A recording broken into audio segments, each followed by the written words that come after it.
Bonjour, je me présente, Annie Dufour, courtier immobilier agréé pour Remax Énergie. Eh bien, la question cette semaine est annuler une promesse d'achat immobilière, est-ce possible? Eh bien, voilà une question fréquente. Moi, personnellement, en tant que courtier, seulement que depuis décembre, j'ai 4 personnes qui m'ont contacté pour avoir des informations à ce sujet. Ils voulaient se désister.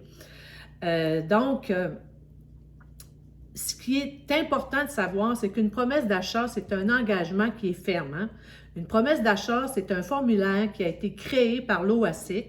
L'OASIC, c'est l'organisme d'autoréglementation du courtage immobilier au Québec, dans laquelle un acheteur qui a requis les services d'un courtier immobilier signale au vendeur son intention ferme d'acquérir sa propriété à certaines conditions. Dès qu'elle est signée par l'acheteur potentiel, avant même d'être présentée, elle appartient à son destinataire, c'est-à-dire au vendeur. Ce dernier a tout loisir de l'accepter, de la refuser, d'y faire une contre-proposition ou de l'ignorer. Une fois acceptée par le vendeur, une promesse d'achat ne peut être annulée par l'une ou l'autre des parties, à moins qu'une clause soit prévue à cet effet, exemple à la suite d'une inspection, que ce soit la volonté des deux parties ou encore à la suite d'une décision judiciaire. Qu'en est-il pour une propriété neuve? Eh bien, lors de l'achat d'une propriété neuve, le contrat préliminaire, qui remplace obligatoirement le formulaire de la promesse d'achat, accorde à l'acheteur un délai de 10 jours pour se dédire après la signature. Le vendeur peut cependant réclamer jusqu'à 0,5 % du prix de vente convenu, ce qui veut dire, exemple, si le contrat était pour une propriété de 300 000 le 0,5 % représente 1 500 donc 1 500 de pénalité qui pourrait être chargée à l'acheteur. Quand une partie ne se présente pas chez le notaire ou qu'une des parties se désiste, eh bien, nombreuses peuvent être les conséquences pour la partie qui fait défaut de se présenter chez le notaire à la date prévue. Hein? Dans l'éventualité que l'acheteur ne veuille plus acheter ou que le vendeur ne souhaite plus vendre, eh bien, dans cette situation, la partie lésée pourrait engager des poursuites soit en passation de titre ou en dommages et intérêts pour les préjudices qu'elle subit.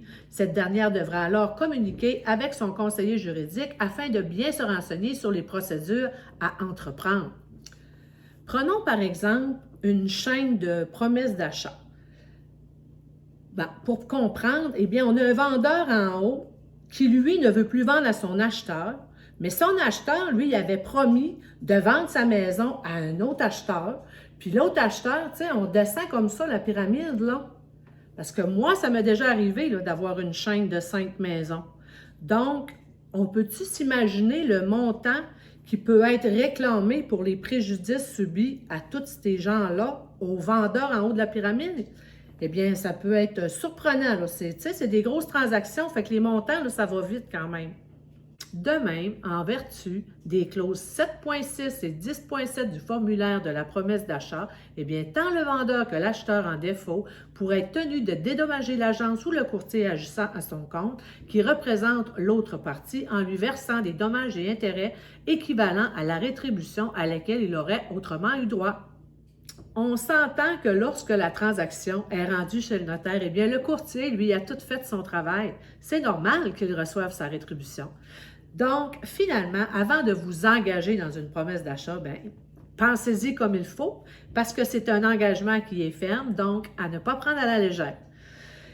Sur ça, bien, ça fait le tour de ma capsule. Merci beaucoup d'avoir été là. Merci de liker si vous avez aimé et même de partager. Vous le savez, je suis disponible pour répondre à vos questions. C'est gratuit, ça me fait plaisir. Je vous mets des liens en haut, en bas de la capsule. Donc, n'hésitez pas si vous avez besoin. Ça va me faire plaisir. Alors, on se dit à la prochaine. Bye!